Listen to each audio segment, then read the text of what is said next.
अस्सलाम वालेकुम बच्चों, हमने प्रीवियस लेक्चर के अंदर how to organism reproduce complete किया था। We have started the chapter heredity. Heredity का मतलब होता है transfer of characters, transmission of character from parents to the progeny. Parents के कैरेक्टर्स का ऑफस्प्रिंग के अंदर पास ऑन होना। आपके अंदर कुछ फीचर्स आपके फादर के, कुछ मदर के, तो वो फीचर जो आपके अंदर हम सब के अंदर ट्रांसफर होते हैं एक पेरेंट से एक जनरेशन से दूसरी जनरेशन में कैरेक्टर का ट्रांसफर होना, इसको हम हेरिडिटी कहते हैं। तो हेरिडिटी के रिगार्डिंग सबसे पहले आज आपको हमें मालूम है कि जो पेरेंट्स के कैरेक्टर्स जो ट्रांसफर होते हैं वो जीन्स के थ्रू ट्रांसफर होते हैं। जीन्स का मतलब डीएनए का fragment. DNA is responsible for transfer of characters. लेकिन earlier few centuries back people were not aware about the basis of transmission of characters। लोगों को नहीं पता था पेरेंट्स के कैरेक्टर कैसे पास ऑन होते हैं ऑफस्प्रिंग में। कुछ लोग कहते थे फादर के सीमेन के थ्रू, सीमेन से ब्लड जो कैरेक्टर ट्रांसफर होते हैं। कुछ लोग कहते थे पेरेंट्स का ब्लड जो होता है वो बच्चों में ऑफस्प्रिंग के ट्रांसफर करने के लिए रिस्पॉन्सिबल होता है। तो अपनी अपनी लोगों की बनाई हुई थ्योरीज थी जिसके बेसिस पर वो समझते थे कि कैरेक्टर्स इस तरह से ट्रांसफर होते हैं। इसमें एक और बात, एक कॉन्सेप्ट पे लोग बहुत ज़्यादा बिलीव करते थे, उसका नाम था ब्लेंडिंग। ब्लेंडिंग का मतलब होता है mixing of traits, mixing of character. मतलब अगर आपके पास एक टॉल प्लांट है और एक छोटी हाइट का प्लांट है, डॉर्फ प्लांट है, आप उन दोनों प्लांट को क्रॉस कराते हैं तो लोग ये समझते थे, लोग ये एक्सपेक्ट करते थे कि आने वाली जनरेशन का जो प्लांट होगा उसकी हाइट ना तो टॉल होगी ना डॉर्फ होगी, बल्कि इंटरमीडिएट हाइट का प्लांट आएगा। अगर आपके पास एक प्लांट है जिसके अंदर रेड कलर के फ्लावर्स आते हैं और दूसरा प्लांट जिसमें व्हाइट कलर के फ्लावर्स आते हैं, अगर उन दोनों प्लांट को आप क्रॉस कराते हैं तो लोग एक्सपेक्ट करते थे आने वाली जनरेशन में जो प्लांट आएगा उसके अंदर पिंक कलर के फ्लावर्स होंगे, यानी कैरेक्टर्स मिक्सअप हो जाएंगे। अगर एक ब्लैक कलर का बुल है और व्हाइट कलर की काव है, उन दोनों में अगर आप मेटिंग कराते हैं, क्रॉस कराते हैं, तो उनका ऑफस्प्रिंग जो होगा आधी बॉडी का कलर ब्लैक, हाफ व्हाइट होगा, ऐसा लोग समझते थे। अगर पेरेंट्स के अंदर ह्यूमन की बात करें, अगर कोई इंसान जिसका स्किन का कलर बिल्कुल ब्लैक है, अफ्रीकन है, नीग्रो है, उसकी शादी एक ऐसी लेडी से होती है जिसका कॉम्प्लेक्शन बहुत ज़्यादा फेयर है, ऐसे इंसान को कहते हैं एल्बिनो। जो बहुत ज़्यादा फेयर कॉम्प्लेक्शन वाला जो पर्सन है उसको एल्बिनो कहते हैं। अगर नीग्रो की शादी एक एल्बिनो लेडी से होती है, लोग एक्सपेक्ट करते थे उनके जो बच्चे होंगे, उनकी जो जनरेशन आएगी, उनमें स्किन का कलर मिक्सअप हो जाएगा। इसको कहते हैं वीटिश कॉम्प्लेक्शन, डस्की कॉम्प्लेक्शन या सांवला कलर होगा, ऐसा लोग मानते थे। अब ब्लेंडिंग मतलब मिक्सिंग ऑफ कैरेक्टर्स। अब सुनो, एक टर्म बताता हूं, एक वर्ड होता है क्या, फिनोटाइप। फिनोटाइप का मतलब समझेंगे,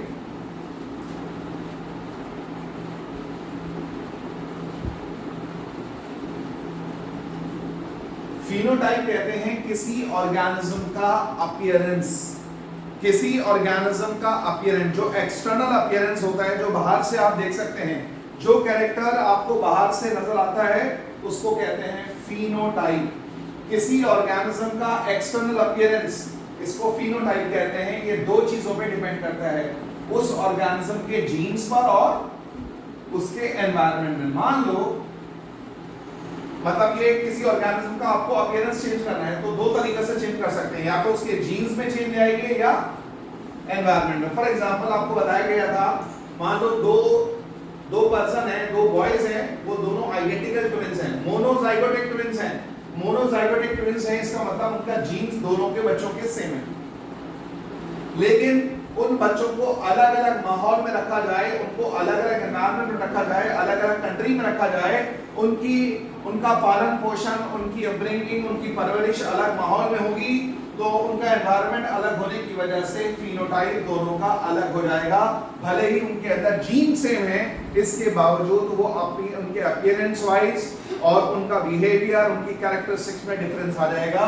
इसको क्या कहते हैं, फिनोटाइप। तो किसी भी ऑर्गेनिज्म का एक्सटर्नल अपीयरेंस जो उस ऑर्गेनिज्म के जीनोटाइप और एनवायरनमेंट के इंटरैक्शन के बाद आता है, उस एक्सटर्नल अपीयरेंस को क्या कहते हैं? फिनोटाइप। अगर आपने किसी ऑर्गेनिज्म का फिनोटाइप बदलना है तो इसलिए दो तरीके से बदल सकते हैं, या तो उसमें जीन्स में चेंज ले आइए या उसके एनवायरनमेंट में चेंज कर ले आइए। अगर किसी ऑर्गेनिज्म के जीन्स में चेंज ले आते हैं, डीएनए के अंदर चेंज ले आते हैं, तो आपको उनकी वजह से उनका फिनोटाइप बदल जाएगा। जैसे आपने नाम सुना होगा क्या? जीएमओ का मतलब होता है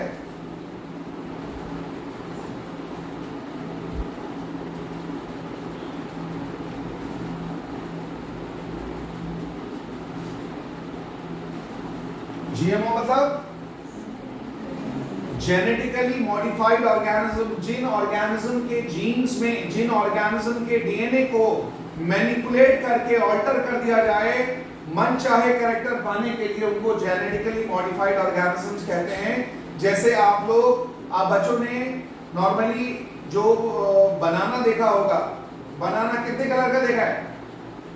या तो ग्रीन देखा होगा या येलो देखा होगा। अब रेड कलर का बनाना भी अवेलेबल है, तो रेड कलर वाला जो बनाना अवेलेबल है दैट इज जेनेटिकली मॉडिफाइड। इसी तरह से एप्पल के बहुत सारे वैरायटीज आप देखते हैं। एप्पल के अंदर रेड कलर भी आपको नजर आता है, पिंक भी नजर आता है, ग्रीन कलर का एप्पल नजर आता है, येलो कलर का भी एप्पल नजर आता है, पर्पल कलर का भी एप्पल आने लगा है, व्हाइट कलर का भी एप्पल आ रहा है। तो अलग अलग कलर के जो एप्पल आ रहे हैं तो अक्सर ये जेनेटिकली मॉडिफाइड है। तो दैट मींस अगर किसी ऑर्गेनिज्म का हमें अपीयरेंस बदलना है, चाहे वो एनिमल हो चाहे वो प्लांट हो, उसका आपको अगर अपीयरेंस में चेंज लाना है, जीन्स उसमें फिनोटाइप में चेंज लाना है, तो दो तरह से कर सकते हैं, या तो एनवायरनमेंट चेंज कर दीजिए या उसके जीनोटाइप में चेंज ले आइए। तो जीनोटाइप, फिनोटाइप किसी ऑर्गेनिज्म का एक्सटर्नल अपीयरेंस को कहते हैं जो बाहर से देखा जा सकता है। लेकिन दूसरा टर्म है जीनोटाइप। जीनोटाइप कहते हैं उसके जेनेटिक कॉन्स्टिट्यूशन को। जेनेटिक कॉन्स्टिट्यूशन यानी उसके अंदर जीन्स कैसे हैं। फॉर एग्जाम्पल कोई इंसान के अंदर टॉल हाइट के जीन है, किसी के अंदर छोटी हाइट के जीन है, लेकिन कोई ऑर्गेनिज्म के अंदर जीन्स कौन से हैं, क्या उसको बाहर से एक्सटर्नल अपीयरेंस के बेसिस पे पता लगा सकते हैं? किसी बच्चे को देखकर हम बता सकते हैं इसके अंदर ये टॉल होगा या डॉर्फ होगा, छोटी हाइट का होगा या बड़े हाइट का होगा? नहीं बता सकते, क्योंकि वो जीन्स उस बच्चे के, उस इंसान के जीन जो होंगे, वो डीएनए जो होगा वो हम बाहर से नहीं देख सकते, वो हमें सेल्स का माइक्रोस्कोपिक एनालिसिस करके ही पता चल सकता है। जीनोटाइप का मतलब किसी ऑर्गेनिज्म का जेनेटिक कॉन्स्टिट्यूशन जो हमें बाहर से नजर नहीं आता, इसको जीनोटाइप कहते हैं। बात समझ आ गई? इसके बाद एक टर्म है क्या? क्या? जीन। अगर आपसे कोई पूछे जीन क्या है,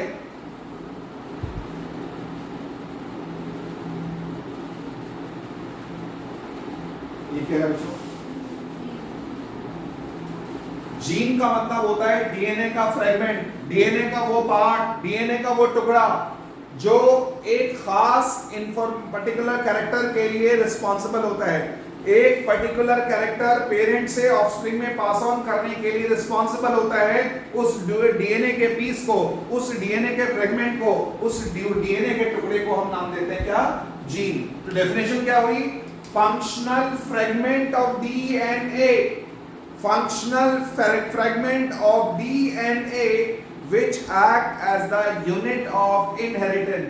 वो डीएनए का पार्ट, वो डीएनए का टुकड़ा जो एक जनरेशन से दूसरी जनरेशन में कैरेक्टर को पास करने के लिए रिस्पॉन्सिबल होता है, उसको जीन कहते हैं। एक टर्म और होता है, आप बच्चों ने सुना होगा, सुना है? क्रोमोसोम। क्रोमोसोम सेल के अंदर न्यूक्लियस है और न्यूक्लियस के अंदर इस तरह के स्ट्रक्चर्स होते हैं। ये कंडेंस स्ट्रक्चर न्यूक्लियस के अंदर मौजूद होते हैं, इनको क्रोमोसोम्स कहते हैं। ये डीएनए और प्रोटीन के बने होते हैं।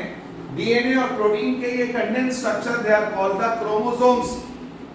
क्रोमोसोम्स के ऊपर जीन्स अटैच होते हैं, genes are located on the chromosome, इसलिए क्रोमोसोम्स को कभी कभार कहा जाता है vehicles of inheritance. Vehicles of inheritance मतलब एक जनरेशन से दूसरी जनरेशन के अंदर कैरेक्टर का ट्रांसफर कराने वाला जो पार्ट है, जो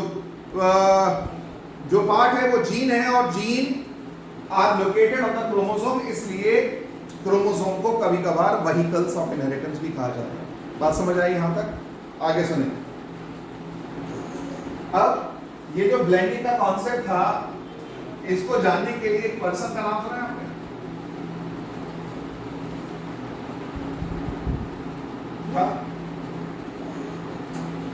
ग्रेगर मेंडल। ग्रेगर मेंडल, इनको आज की डेट में फादर ऑफ क्लासिकल जेनेटिक्स कहा जाता है। He is known as the father of classical genetics.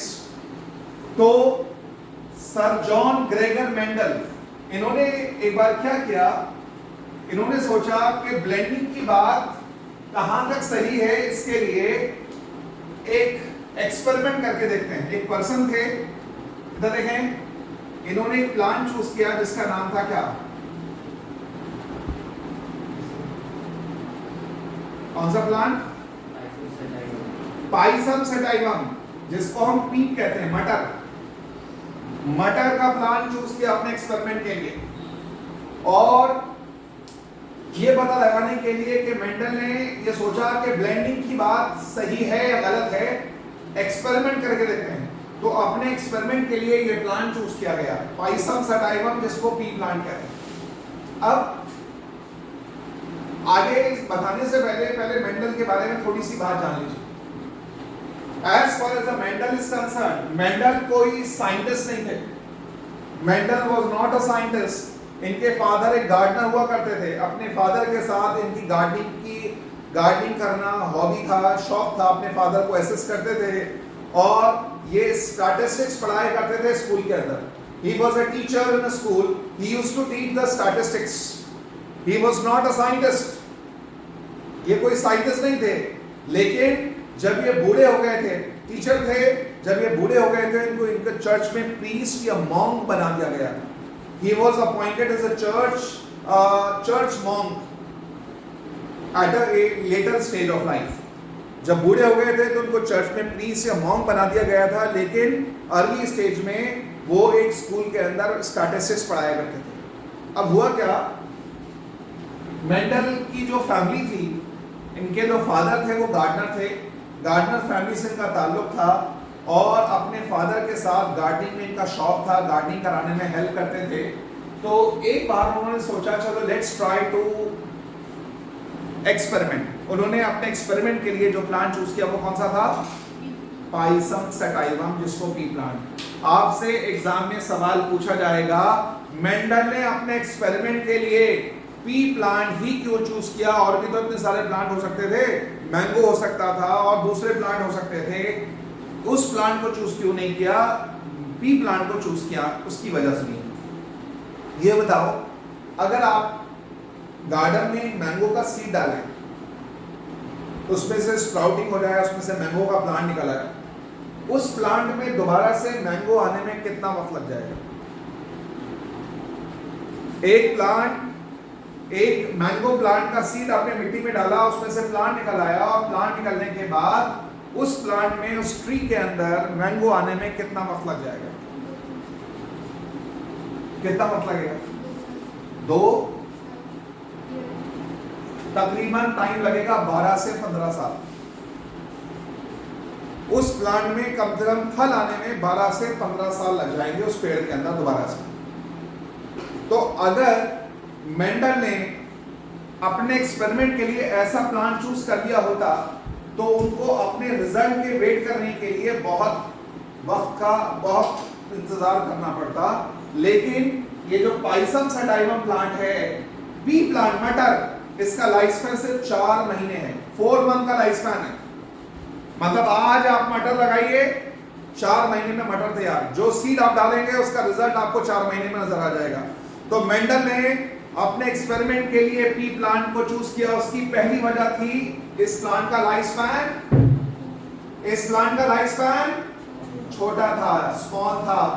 Small life span होने की वजह से रिजल्ट्स के लिए ज्यादा वेट नहीं करना पड़ा था।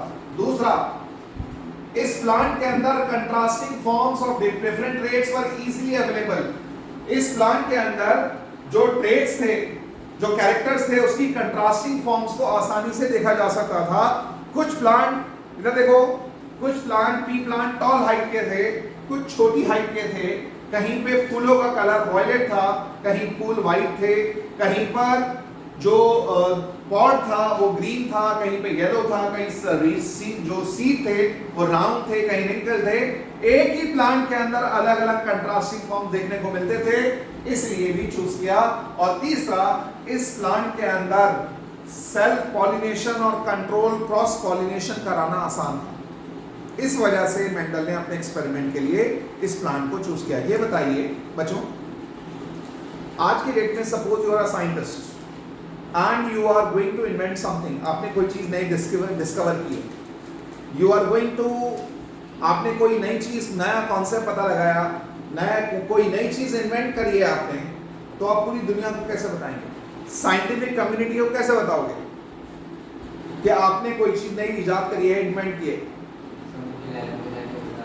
हाँ, बाजार में जाके खड़े हो जाएंगे, उनकी लैब में जाके, पूरे वर्ल्ड के अंदर हर जगह लैब में जाके बताना पड़ेगा? नहीं।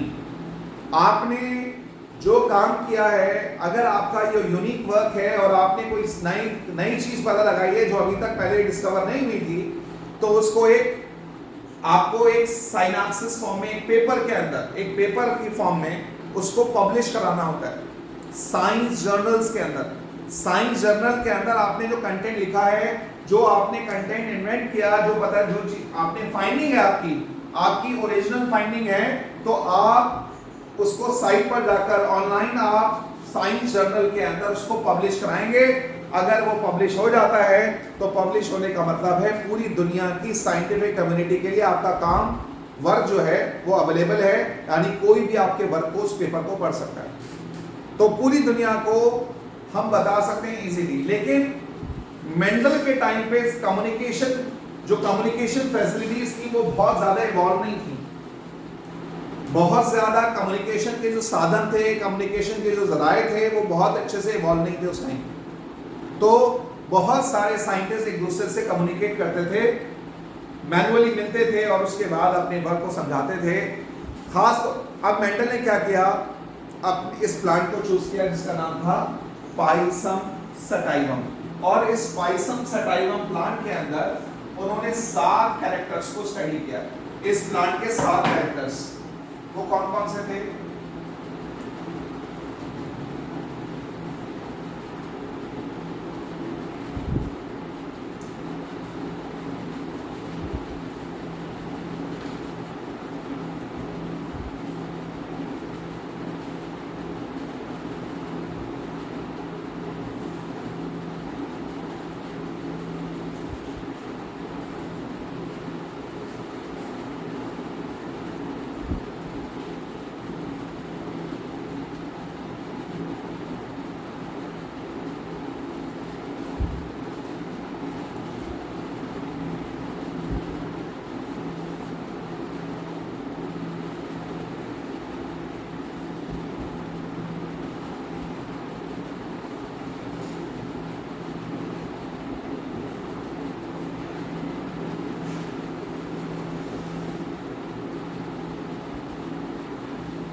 देखें, ये 7 कैरेक्टर्स थे जिसको मेंडल ने सेलेक्ट किया था। मेंडल ने ये 7 कैरेक्टर्स स्टडी किए थे।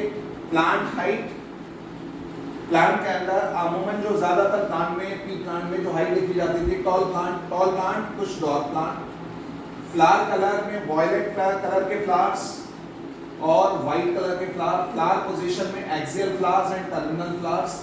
पॉड का कलर ग्रीन और येलो। पॉड समझते हैं? मटर के अंदर ये वाला जो पार्ट होता है जिसके अंदर सीड्स एनक्लोज होते हैं।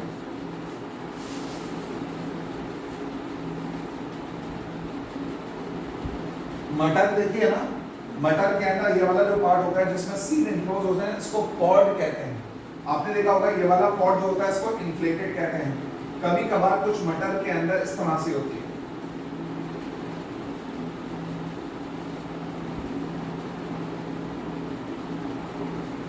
कुछ मटर के अंदर ऐसा होता है, इसको कहते हैं कंस्ट्रिक्टेड। तो उसके बाद सीड का शेप, कुछ प्लांट के अंदर सीड ऐसे थे, कहीं पे कुछ में रिंकल वाले सीड थे, तो राउंड एंड रिंकल, कहीं पे येलो ग्रीन। तो ये 7 कैरेक्टर्स को स्टडी किया था किसने? मेंडल ने। अब मेंडल ने जब एक्सपेरिमेंट किया, इन 7 कैरेक्टर को ध्यान में रखकर इन 7 कैरेक्टर को स्टडी कराया और आपस में क्रॉस कराया। इन प्लांट को जब क्रॉस कराया, क्रॉस कराने के बाद जो मेंडल के पास फाइंडिंग्स आई, मेंडल के बाद जो डेटा आया, मेंडल का जो एक्सपेरिमेंटल डेटा था, उस डेटा के बेसिस पर जो डेटा उनको मिला, एक्सपेरिमेंटल डेटा, उसके बेसिस पर मेंडल ने कुछ लॉज प्रपोज किए। उसको क्या कहते हैं?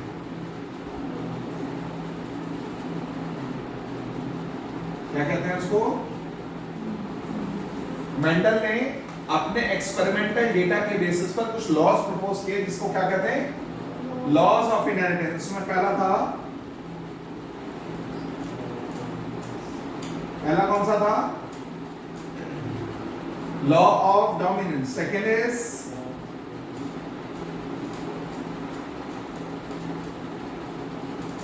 Is law of segregation. तीसरा था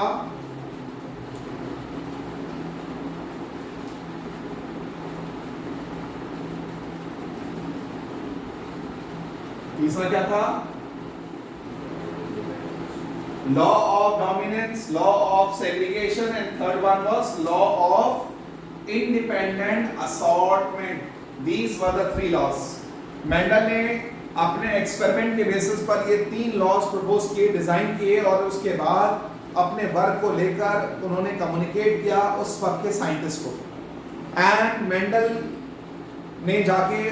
ने कम्युनिकेट किया, उनको कन्वे किया कि देखिए हमने ये प्लांट पे स्टडी किए हैं और उसकी वजह से हमने जो एक्सपेरिमेंट है, एक्सपेरिमेंट के बेसिस पर कुछ लॉज डिजाइन किए हैं। ये 3 लॉज जब मेंडल ने अपने वर्क को लेकर कम्युनिकेट किया दूसरे लोगों के साथ, तो उनके वर्क को इंपॉर्टेंस नहीं दी गई, उनका मजाक उड़ाया गया और उनके वर्क को रिजेक्ट कर दिया गया बिना स्टडी किए हुए, बिना उसके ऊपर वर्क किए, बिना उसको जाने उनके वर्क को डिस्कार्ड कर दिया गया, रिजेक्ट कर दिया गया, और मेंडल का वर्क बहुत सालों तक अननोटिस रहा।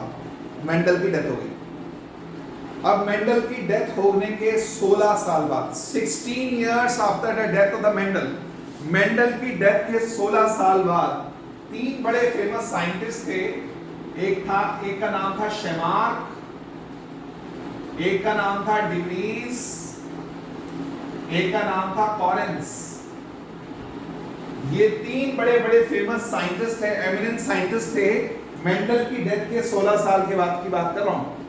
These 3 scientists, ये तीनों के तीनों एक प्लांट पे वर्क कर रहे थे जिसका नाम, एक प्लांट था जिसका नाम ये था, कौन सा? All 3 were studying on a plant called evening primrose. Evening primrose पे ये तीनों लोग स्टडी कर रहे थे, इस प्लांट के ऊपर एक्सपेरिमेंट कर रहे थे और इस प्लांट के इनहेरिटेंस पैटर्न को जानने की कोशिश कर रहे थे। जब इन तीनों ने इस प्लांट के इनहेरिटेंस पैटर्न को स्टडी किया, स्टडी करने के बाद जब उनके पास एक्सपेरिमेंटल डेटा उनको मिला, इसका एक्सपेरिमेंट का जो डेटा आया वो काफी हद तक मैच करता था मेंडल के वर्क के साथ। ये जो मेंडल ने लॉज दिए थे उसको कंफर्म करता था, मेंडल की बात को कंफर्म करता था, मेंडल के इस डोमिनेंस ऑफ और लॉ, जो मेंडल के लॉज थे उनको कंफर्म करता था। Now 3 of these scientists have confirmed that इन तीनों साइंटिस्ट ने इस बात का एनालिसिस किया कि इसका मतलब ये था कि मेंडल की बात को हमने ज्यादा इंपॉर्टेंस नहीं दी थी, मेंडल वाज राइट, मेंडल के लॉ सही थे, मेंडल ने सही बात कही थी, और इसलिए मेंडल की फाइल को, मेंडल के वर्क को अब दोबारा से स्टडी किया जाने लगा, और अब मेंडल के वर्क की प्रॉपर थॉरो स्टडी होने के बाद मेंडल की काफी बातें सही साबित हुई और मेंडल को नोबेल प्राइज मिला अपने काम के लिए अपनी डेथ के बाद, एंड उनको नाम दिया गया फादर ऑफ जेनेटिक्स या फादर ऑफ क्लासिकल जेनेटिक्स। बात समझ आ गई? आप ये तो आपको बता दिया गया फादर ऑफ क्लासिकल जेनेटिक्स जो है मेंडल है, लेकिन फादर ऑफ एक्सपेरिमेंटल जो जेनेटिक्स हैं वो आपको आगे बताएंगे। एक दूसरे साइंटिस्ट है, उनका नाम है थॉमस हंट मॉर्गन, उनको कहा जाता है। लेकिन मेंडल ने अब एक्सपेरिमेंट कैसे किया, देखिए मेंडल के लॉज मैं आपको एक एक करके समझाऊंगा, मेंडल के लॉज क्या कहते हैं और मेंडल का वर्क क्या कहता है, वो जरा सुनिए।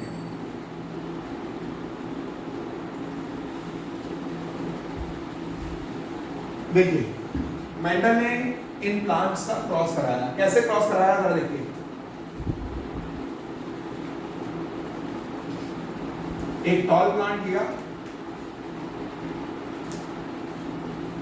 एक डॉट प्लांट किया। मेंडल ने एक टॉल और डॉट प्लांट किया। ये बताओ ये किसका, इसका सर्कल बना के इसके ऊपर एरो बनाते हुए किसका सिंबल होता है? अगर आप सर्कल बना के इसके ऊपर एरो बनाते हो तो ये मेल का सिंबल होता है, मेल, और सर्कल बना के इसके नीचे प्लस का साइन बनाते हो तो फीमेल, और अगर इसके ऊपर ऐसा साइन बनाते हो इसका मतलब बाइसेक्सुअल, बाइसेक्सुअल। तो मटर का जो प्लांट था इसके अंदर ये बाइसेक्सुअल फ्लावर होते हैं, आपको मैंने बताया था। इधर देखो साहब, मटर के प्लांट के अंदर, फूल के अंदर एंथर और कार्पल दोनों होते हैं। आपको फ्लावर के अंदर बताया था एंथर और कार्पल दोनों होते हैं। एंथर का काम क्या है, क्या कैसा पॉलन ग्रेन फॉर्म करना, और कार्पल के अंदर, ओवरी के अंदर एग बनता है। सो ये बाइसेक्सुअल प्लांट है, ये भी बाइसेक्सुअल प्लांट है। फिर हम मेल क्यों लेकर हैं, यहां पर हमको लिखना है मेल, यहां लिखना है फीमेल। इसका क्या मतलब है सुनो, ये फ्लावर है,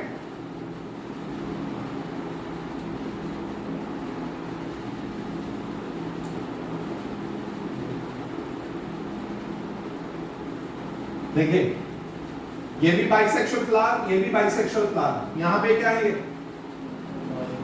आपने पॉलन ग्रेन को उठा के कहां पे ट्रांसफर कराया, स्टिग्मा पर, क्योंकि आप इसका मेल पार्ट कंसीडर कर रहे हैं और इसका फीमेल पार्ट कंसीडर कर रहे हैं, इसलिए आपने मेल लिखा, फीमेल लिखा। अब सुनिए, जब आपने पॉलन ग्रेन इस पे ट्रांसफर कर दिया होगा, इधर देखो, जब आपने इस प्लांट का पॉलन ग्रेन लेकर यहां पे स्टिग्मा पे ट्रांसफर कराया, तो इसके आप कहेंगे इसके अपने भी तो पॉलन ग्रेन होंगे, तो आपने ऐसा करने से पहले क्या करना है, क्या इस फूल के अंदर, डॉट प्लांट के फ्लावर के अंदर से इसके एंथर को काट देना है, ताकि अपने पॉलन ग्रेन इसके ऊपर ना पहुंच पाए, सिर्फ इसी प्लांट के जाएं।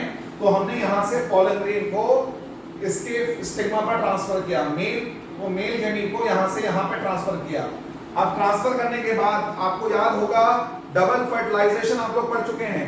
पॉलिनेशन होने के बाद पॉलन ग्रेन से एक ट्यूब जर्मिनेट होती है जिसका नाम होता है पॉलन ट्यूब। ये पॉलन ट्यूब धीरे धीरे बढ़ती हुई यहाँ पर ओवरी तक पहुंचती है, और यहाँ जाने के बाद उसमें एग में फर्टिलाइज होती है, फर्टिलाइजेशन होता है। फर्टिलाइजेशन के बाद आपको याद होगा फ्रूट बनता है, और फ्रूट के अंदर सीड होता है।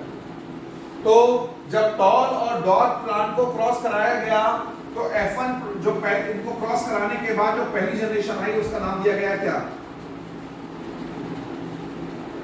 क्या नाम दिया गया, F1 जनरेशन। पहली जनरेशन जो आई F1 जनरेशन, उसके अंदर सारे के सारे प्लांट कैसे आ गए, कैसे आए, 100% टॉल। मेंडल एक्सपेक्ट कर रहे थे कैसे आएंगे, इंटरमीडिएट हाइट के आएंगे। मेंडल वाज एक्सपेक्टिंग ब्लेंडिंग होगी, क्योंकि मेंडल के टाइम पे सब लोग ब्लेंडिंग के बारे में जानते थे। मेंडल एक्सपेक्ट कर रहे थे टॉल को डॉल के साथ क्रॉस कराने पर इंटरमीडिएट हाइट के प्लांट आएंगे, लेकिन इंटरमीडिएट नहीं आए, बल्कि सारे के सारे प्लांट टॉल आए। मेंडल को ये बात समझ नहीं है कि ऐसा हुआ। तो इस बात को जानने के लिए मेंडल ने क्या किया, इन प्लांट्स को आपस में दोबारा से क्रॉस करा दिया। किसको किसको पहली जनरेशन के प्लांट को जब आपस में क्रॉस कराया तो इसी तरह से क्रॉस कराया जैसा बनता है। क्रॉस कराने के बाद अब कौन सी जनरेशन आ गई, F2 जनरेशन के अंदर जो प्लांट आए वो टॉल और डॉर्फ दोनों आ गए किस रेशो में, किस रेशो में 3:1। F2 जनरेशन के अंदर टॉल डॉर्फ दोनों आ गए।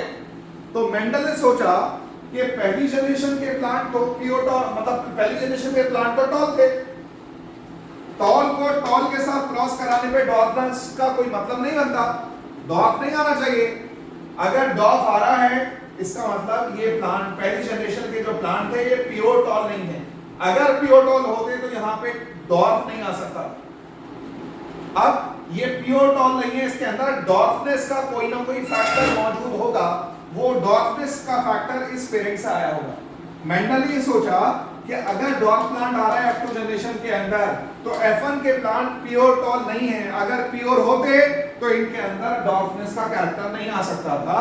तो ये प्लांट टॉल जरूर है लेकिन ये इम्प्योर टॉल है, इनके अंदर डॉर्फनेस का फैक्टर मौजूद है। फिर उन्होंने सोचा अगर डॉर्फनेस का फैक्टर मौजूद है तो इसने अपने आप को जाहिर क्यों नहीं किया, अपने आप को एक्सप्रेस क्यों नहीं किया। तो जब उन्होंने कई एक्सपेरिमेंट कर लिए तो उनको सेम रिजल्ट्स नजर आए, तो वहां से उन्होंने एक कंफर्मेशन निकाला कि जब एक ट्रेट की दो कंट्रास्टिंग फॉर्म को आपस में क्रॉस कराते हो तो आने वाली जनरेशन में एक कैरेक्टर की एक फॉर्म दूसरे पर हावी हो जाती है, दूसरे के एक्सप्रेशन को दबा देती है, छुपा देती है, उसको कहते हैं डोमिनेंस। फॉर एग्जाम्पल इधर देखो, आपके पापा की आंखों का कलर है मान लो डार्क ब्राउन, आपके पापा की आंखों का कलर डार्क ब्राउन है और आपकी मदर का आई का कलर है ग्रे। आपकी मदर का आंखों का कलर जो है वो ग्रे है, आपके पापा की आई का कलर है डार्क ब्राउन। मान लीजिए आप 3 भाई बहन हो, यू आर 3 सिबलिंग्स और तीनों का आंखों का कलर बिल्कुल पापा जैसा है, मम्मी का कलर किसी में नहीं है। इसका क्या मतलब हुआ, इसका क्या मतलब हुआ, अगर आप 3 भाई बहन हो, तीनों के अंदर आंखें बिल्कुल आपके पापा जैसी हैं, वो कलर बिल्कुल फादर वाला है, मदर वाला कलर किसी में नहीं आया, इसका मतलब ये हुआ आई का कलर एक ट्रेट है और उसके अंदर 2 कंट्रास्टिंग फॉर्म होंगे, एक हो गया ब्राउन कलर और एक हो गया ग्रे कलर। आप सारे भाई बहनों में पापा की आई का कलर नजर आ रहा है, इसका मतलब हुआ आपके पापा का आई का कलर मदर के आई के कलर पर क्या कर रहा है, डोमिनेट कर रहा है। इसी कॉन्सेप्ट को कहा जाता है क्या, इसी लॉ को कहते हैं क्या, law of dominance. Law of dominance ये कहता है जब आप एक ट्रेट की 2 कंट्रास्टिंग फॉर्म को आपस में क्रॉस कराओगे तो आने वाली जनरेशन में एक कंट्रास्टिंग फॉर्म दूसरे को सप्रेस कर देगा, दूसरे को छुपा देगा, दूसरे को एक्सप्रेस नहीं होने देगा।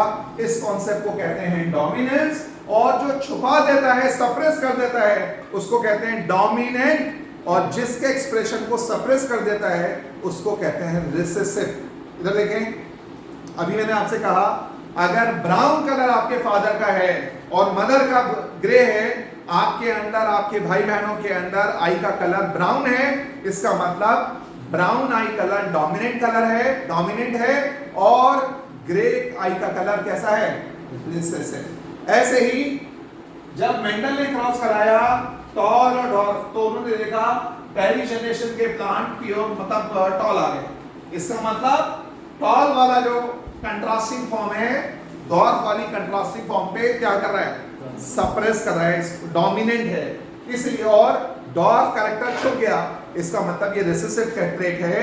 इसलिए मेंडल ने जब क्रॉस कराया, क्रॉस कराने के बाद F1 के अंदर सारे प्लांट टॉल आ गए, इसलिए मेंडल ने कहा जब 2 कंट्रास्टिंग फॉर्म को आप क्रॉस कराते हो तो आने वाली जनरेशन में एक कंट्रास्टिंग फॉर्म दूसरे कंट्रास्टिंग फॉर्म के एक्सप्रेशन को सप्रेस कर देता है। इसी का नाम क्या है, इतनी बात समझ आई। अच्छा, उसके बाद मेंडल किस चीज के एक्सपर्ट थे, स्टैटिस्टिक्स, प्रोबेबिलिटी। प्रोबेबिलिटी स्टैटिस्टिक्स पढ़ाया करते थे, he was good at probability in mathematics. तो मेंडल ने कहा कि ये 3:1 का रेशो आने का मतलब ये तभी मुमकिन है जब प्लांट के अंदर, एक ऑर्गेनिज्म के अंदर एक ट्रेट को कंट्रोल करने वाले दो फैक्टर्स हों। साथ में देखिए, एक ट्रेट को कंट्रोल करने वाले दो फैक्टर्स होंगे। एक ट्रेट को कंट्रोल करने वाले दो फैक्टर, क्या मतलब? ये टॉल है तो दो डोमिनेंट ट्रेट है, उसको हमने कैपिटल लेटर से डिनोट किया। देखो कैसे,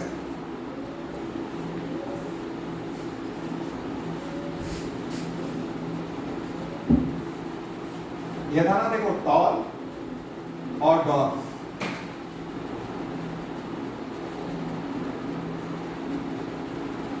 ये पहली जनरेशन के साथ सारे प्लांट कैसे टॉल आ गए। जब टॉल को टॉल के साथ क्रॉस कराया तो F2 जनरेशन आई। F2 के अंदर जो प्लांट आया वो कैसे टॉल प्लस डॉर्फ। किस रेशो में? 3:1 रेशो। अब मेंडल क्योंकि प्रोबेबिलिटी पढ़ाते थे, स्टैटिस्टिक्स से टीचर थे, तो उन्होंने कहा कि ये 3:1 का रेशो तभी आ सकता है जब एक ऑर्गेनिज्म के अंदर एक ट्रेट को कंट्रोल, एक कंट्रास्टिंग फॉर्म को कंट्रोल करने वाले दो फैक्टर्स होने चाहिए। तो जो डोमिनेंट है ना, पहली जनरेशन में नजर आ रहा है, उसको उन्होंने कैपिटल लेटर से रिप्रेजेंट किया। जैसे टॉल को लिखा कैपिटल T, और जो ट्रेट, जो कंट्रास्टिंग फॉर्म पहली जनरेशन में छुप गया, उसको इसी के स्मॉल लेटर से रिप्रेजेंट किया। यानी किससे? अगर आप इसका कैपिटल लेटर लेंगे तो इसका कंट्रास्टिंग फॉर्म का इसी का स्मॉल लेटर लोगे। अब सुनो, यहां पे आपने लिखना है क्या? Male female. यहां लिखना है क्या? टॉल और डॉर्फ। उसके बाद इसके गेमीट्स बनाने। गेमीट्स कैसे बनाओगे? कैपिटल T अलग, कैपिटल T अलग, यहां पर स्मॉल t एंड स्मॉल। समझ आ गई आप? अब उसके बाद आपने क्या करना है ये बताएं। अगर आप मैथ्स में करते हो ना, x + y multiply by x + y, कैसे मल्टीप्लाई करते हो? पहले x को x के साथ, फिर x को y के साथ, फिर y को x के साथ या y को y के साथ, ऐसे ही मल्टीप्लाई करते हो ना। ऐसे ही यहां पे करने वाले हैं। देखो क्या लिखूं? Capital T small. यहां क्या लिखूं? Capital T small. यहां क्या लिखूं? Capital T small. और यहां क्या लिखूं? Capital T small. ये कौन सी जनरेशन आ गई? F1। ये F1 जनरेशन आ गई। और F1 के अंदर ये सारे के सारे प्लांट कैसे हैं? कैसे हैं? 100% ऑल। हालांकि यहाँ पे कैपिटल T भी है, स्मॉल t भी है, लेकिन ये कैपिटल T क्या कर रहा है? स्मॉल t को सप्रेस कर रहा है। इसी कॉन्सेप्ट को क्या कहते हैं? डोमिनेंस। एक बायोलॉजिकल फिनोमेना जिसमें एक कंट्रास्टिंग फॉर्म दूसरे कंट्रास्टिंग फॉर्म को सप्रेस करे, इस कॉन्सेप्ट को क्या कहते हैं? डोमिनेंस। आगे सुनिए। अब आपने दोबारा से इनका क्रॉस कराना है। क्या लिखूं?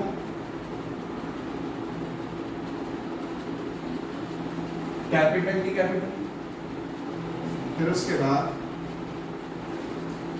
क्या लिखूं? कैपिटल T स्मॉल t,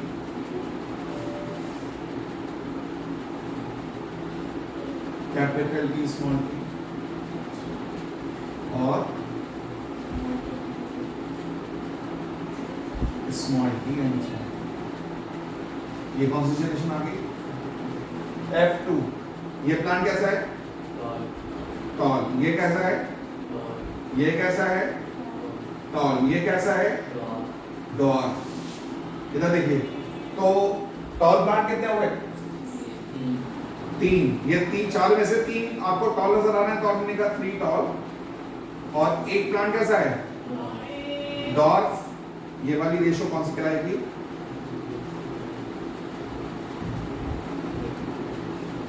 कौन सी रेशो है? कौन सी? Phenotypic ratio. Phenotypic ratio is 3:1। कौन सी जनरेशन की? कौन सी जनरेशन की? F2 की। फिनोटाइपिक रेशियो है 3:1। अच्छा ये बताओ, ये जो क्रॉस मैंने करा के दिखाया है आपको मेंडल का, ये कौन से कैरेक्टर का क्रॉस है? ये कौन से कैरेक्टर को रिप्रेजेंट कर रहा है? प्लांट की हाइट। एक प्लांट का ऐसा क्रॉस, मतलब एक ऐसा क्रॉस जिसके अंदर किसी प्लांट का एक कैरेक्टर कंसीडर करके क्रॉस कराया जाए, ऐसा क्रॉस कहलाता है बच्चों।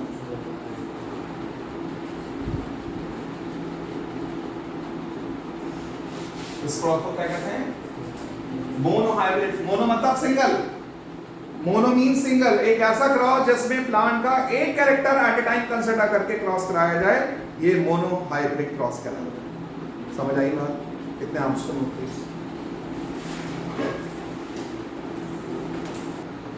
सो बच्चों, हमने आपको मेंडल के इस एक्सपेरिमेंट के बारे में बताया था। क्रॉस, मेंडल ने जब क्रॉस कराया, आपने क्या करना है?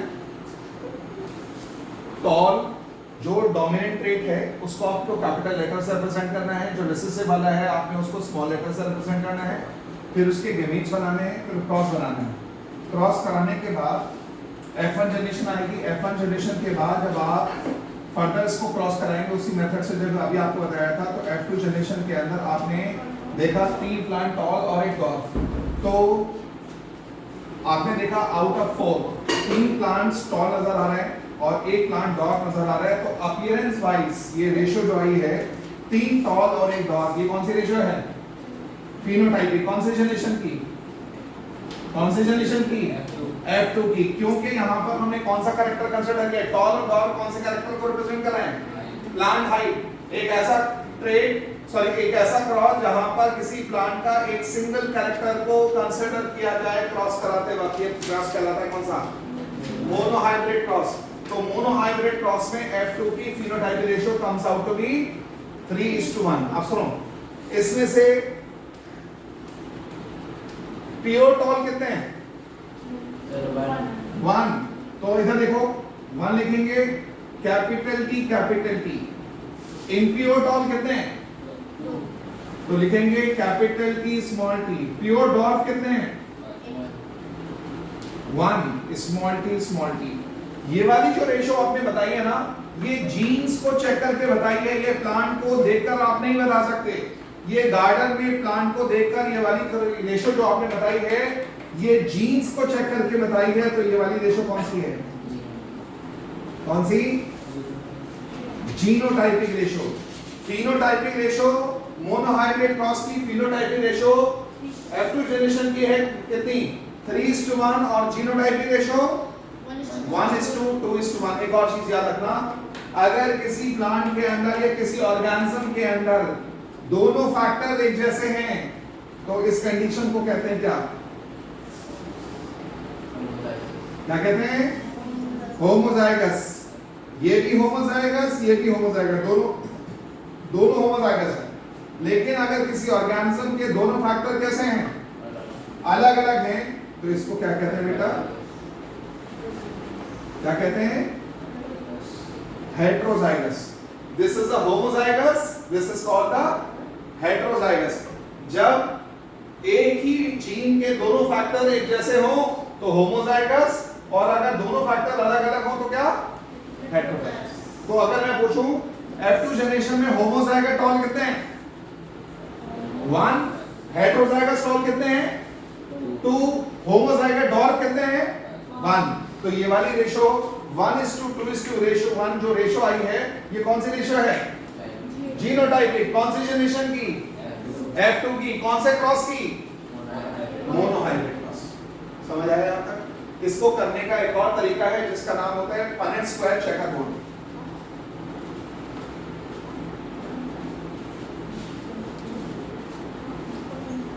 इसको करने का एक और तरीका बताता हूं।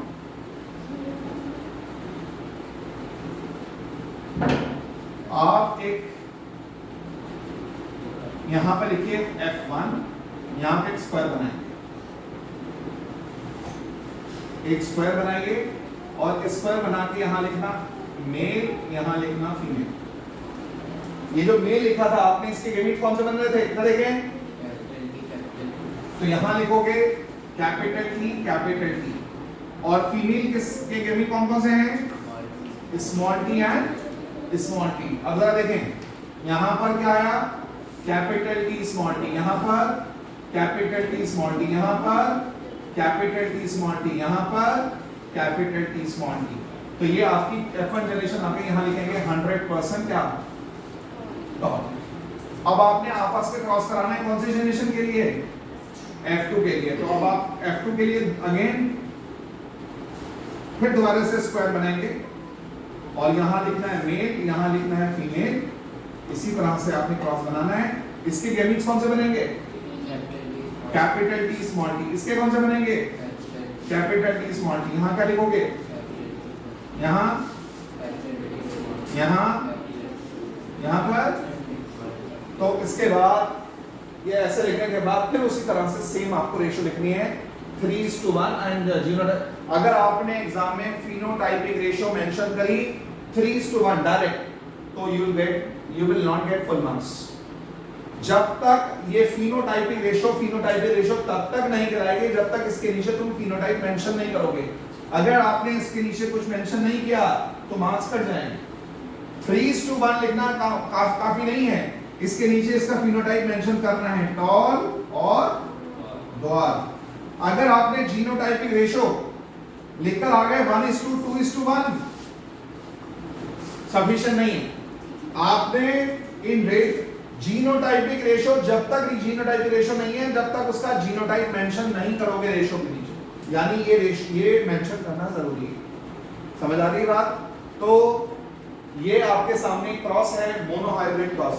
मोनोहाइब्रिड क्रॉस एक ऐसा क्रॉस जिसमें किसी प्लांट या किसी ऑर्गेनिज्म का सिंगल कैरेक्टर को कंसीडर करके क्रॉस कराया जाए। ये क्रॉस कौन सा कहलाएगा, मोनोहाइब्रिड क्रॉस। अब जरा देखें ये कैरेक्टर कौन सा था, प्लांट हाइट। अब आप खुद ट्राई करिए ये वाला टाइप कौन सा, फ्लावर का कलर कंसीडर कीजिए। जहां पर टॉल लिखा था इसकी जगह आपने अब लेना है वॉयलेट और डॉर्फ की जगह आपने लेना व्हाइट। उसके बाद क्रॉस कराइए दोनों मेथड से, फिर मुझे रेशियो निकाल दीजिए।